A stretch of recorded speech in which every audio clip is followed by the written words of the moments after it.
There's a purity to beautiful things that I've never been able to find in another human being.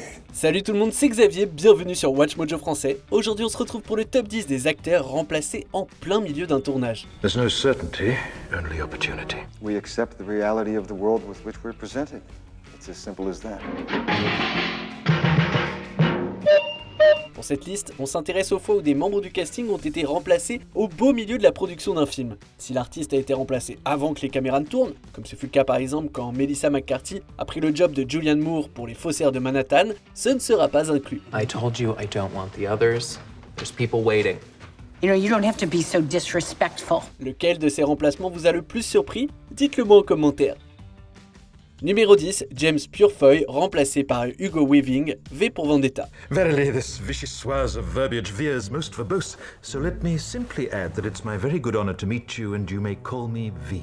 Un mystérieux justicier masqué du nom de V mène une révolution contre un gouvernement totalitaire dans V pour Vendetta. À la base, c'était l'acteur James Purefoy qui se cachait derrière le masque de Guy Fawkes. Mais après le début du tournage, il a décidé de lâcher le rôle à cause de divergences créatives.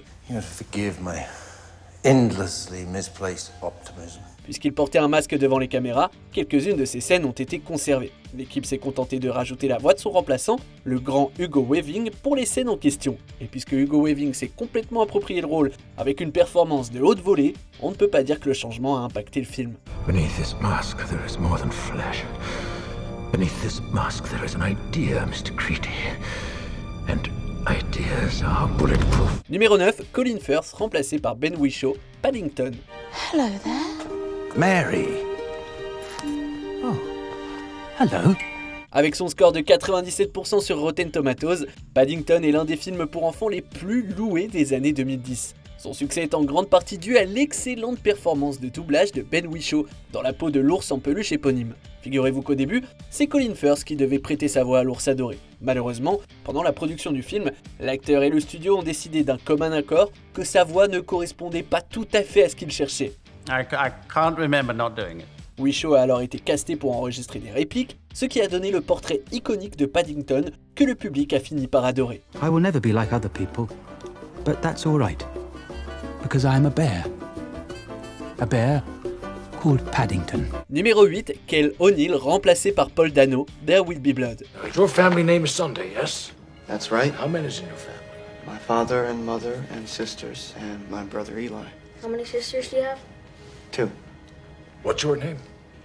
Paul. Quand la production de There Will Be Blood a démarré, Kel O'Neill devait jouer Ellie Sunday et Paul Dano, lui, devait jouer son frère, Paul. Mais peu de temps après le début du tournage, il a fallu réattribuer les rôles. Dans une interview, O'Neill a nié les rumeurs qui disaient qu'il ne s'entendait pas avec Daniel Day-Lewis, qui a par la suite gagné son 2e Oscar pour sa performance dans le film. O'Neill a affirmé que le réalisateur, Paul Thomas Anderson, et lui ne sont tout simplement pas tombés d'accord. I don't think you understand who the fuck you're dealing with here. Au lieu de chercher un nouvel acteur, Paul Dano a eu la mission de jouer les 2 frères Sunday et l'acteur a réussi à rendre les 2 personnages bien distincts. I am a false prophet. God is a superstar. Eli, you stop. Sa double performance a aidé à faire de There Will Be Blood un drama bien différent de ce qui avait pu se faire par le passé. Numéro 7, Nicole Kidman, remplacée par Jodie Foster, Panic Room. Are you okay? Yeah. Small space. I'm okay. You can't wig out. I know. I mean it. I won't.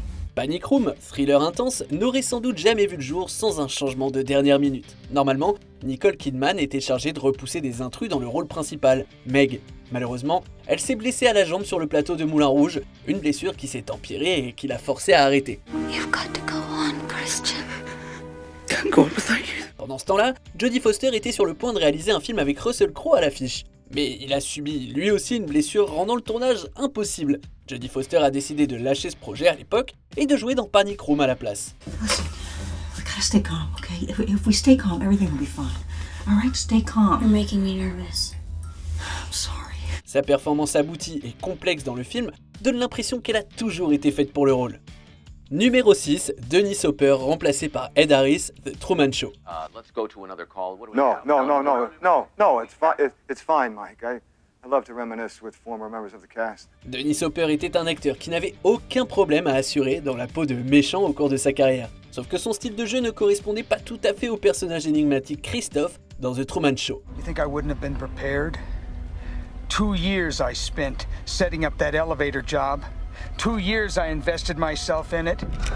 You couldn't understand the kind of commitment that I have. Après avoir été remplacé quelques jours après le début du tournage, le réalisateur Peter Weir a galéré pour trouver quelqu'un qui pourrait reprendre le rôle avec des délais très serrés. Et c'est là que Ed Harris entre en scène. There, perfect. That's our hero shot. De façon surprenante, l'acteur a apporté beaucoup de nuances au rôle de Christophe, en tant que producteur de télé-réalité affublé d'un sacré complexe de Dieu. Who are you? I am the creator of a television show that gives hope and joy and inspiration to millions. Sa performance lui a même valu une nomination aux Oscars. Et même si ça aurait été sympa de voir l'approche d'Hopper, Harris a réalisé un sacré exploit en devenant Christophe en si peu de temps. Numéro 5, Buddy Ebsen, remplacé par Jack Haley pour L'Homme de Fer, le magicien d'Oz. Just because I'm presuming that I could be kinda human if I only had a heart. Essayer d'incarner l'Homme de Fer a presque coûté la vie à Ebsen. Après avoir été retenu pour le rôle, l'acteur a été peint de la tête aux pieds avec du maquillage pour clown et de la poussière d'aluminium, histoire de le transformer en homme de fer. Sauf que la poussière d'aluminium, c'était pas une super idée, puisque ça a lourdement endommagé son système respiratoire et que ça l'a envoyé direct à l'hosto pour une insuffisance pulmonaire. Now I know I've got a heart, 'cause it's breaking. Les producteurs n'ont pas eu d'autre choix que d'embaucher Jack Haley pour boucler le rôle. Mais heureusement, ils ont utilisé un maquillage relativement plus sécure cette fois. Si Ebsen n'a pas pu aller au bout de son rôle, on peut toujours entendre sa voix dans la chanson We're Off to See the Wizard. We're off to see the wizard, the wonderful wizard of Oz. Here he is, a wizard, if ever a wizard was. Numéro 4, Kevin Spacey remplacé par Christopher Plummer, Tout l'argent du monde. En août 2017, Tout l'argent du monde était bouclé et paraît à sortir en salle d'ici décembre. Sauf que tout a changé à cause de Kevin Spacey. Il jouait à la base le rôle clé de J. Paul Getty, sauf que le réalisateur Ridley Scott l'a tout bonnement retiré du film après qu'il ait été accusé d'attouchement sexuel. Mr. Getty, how much would you pay to release your grandson if not $17 million? Nothing. Christopher Plummer, lauréat d'un Oscar, a été appelé à la rescousse avec seulement 9 petits jours pour retourner les scènes où Spacey apparaissait pour que le film puisse être sorti en décembre. That old tactic. That's what I'm talking about, Paul. Malgré le très peu de temps pour travailler sur le projet, sa performance est apparue complexe et a été très bien reçue. Plummer a même été nominé aux Oscars pour son interprétation de Getty. On peut donc dire que ce changement a bénéficié non seulement à la production, mais aussi à cet acteur légendaire. I had to focus on my mission, you understand? My business. And, I couldn't be weighed down mentally with a family. You understand? Numéro 3, Samantha Morton, remplacée par Scarlett Johansson, Her. Hello, I'm here. Oh. Hi. Hi. Dans cette comédie romantique futuristique, un homme, Theodore, tombe amoureux de son assistante Samantha, une intelligence artificielle. Même si on ne fait que l'entendre et qu'elle n'apparaît jamais à l'écran, le personnage construit tout de même une relation très douce et complexe avec Theodore. I should tell you that I'm not in a place to commit to anything right now. I just want to be upfront with you. Yeah? Did I say I wanted to commit to you? I'm confused. C'est sûr que le fait que Samantha n'apparaisse jamais à l'écran permet un changement de dernière minute. C'est l'actrice Samantha Morton qui, au début, jouait l'IA et qui a enregistré toutes les répliques pour le film. Mais pendant la post-production, le réalisateur Spike Jonze a réalisé qu'il voulait une approche différente du rôle. Destroy the past, make the future. Et du coup, Scarlett Johansson intervient. Elle reprend le rôle et prend même part à quelques nouvelles scènes tournées en plus. Les superbes performances de Scarlett Johansson et de Joaquin Phoenix ont rendu ce changement totalement fluide. I love you so much. But this is where I am now. And this is who I am now. Numéro 2, Harvey Keitel remplacé par Martin Sheen, Apocalypse Now. Si tout s'était déroulé comme le voulait Francis Ford Coppola, son premier choix, Martin Sheen, aurait incarné Willard dans Apocalypse Now dès le début. Mais à cause d'un problème d'emploi du temps, c'est à Harvey Keitel qu'a été confié le rôle. Une fois sur le plateau, I solved problems. Good, we got one. So I heard. May I come in? Yeah, please do. Coppola a trouvé que le choix de casting n'allait pas du tout. En tout cas, pas pour le personnage de Willard. Mais heureusement pour lui, il a été en mesure de faire venir Martin Sheen après avoir remercié Keitel. When I was here, I wanted to be there. When I was there, All I could think of was getting back into the jungle. Le nombre de scènes mythiques dans lesquelles Willard apparaît au cours d'Apocalypse Now, ça en dit long. La performance de Sheen était pile ce dont le film avait besoin pour devenir un film de guerre dont on parle encore aujourd'hui. Everyone gets everything he wants. I wanted a mission. And for my sins, they gave me one. Brought it up to me like room service. Avant de dévoiler notre premier choix, voici quelques mentions honorables. Laurie Petty, remplacée par Sandra Bullock dans le rôle du lieutenant Huxley, Demolition Man. Petty affirme que le manque d'alchimie avec Stallone a forcé la venue de Bullock après le début du tournage. Such reckless abandonment. Looks like there's a new shepherd in town. Oh, I was just thinking about leaving this place. It's been swell, but swelling's gone down. James Remar, remplacé par Michael Biehn dans le rôle du Caporal X, Alien le retour. Il y aurait un plan de Remar dans le nid des aliens visible dans le montage final. Alright, we waste him. No offense. No! Gotta go back. Who named you leader?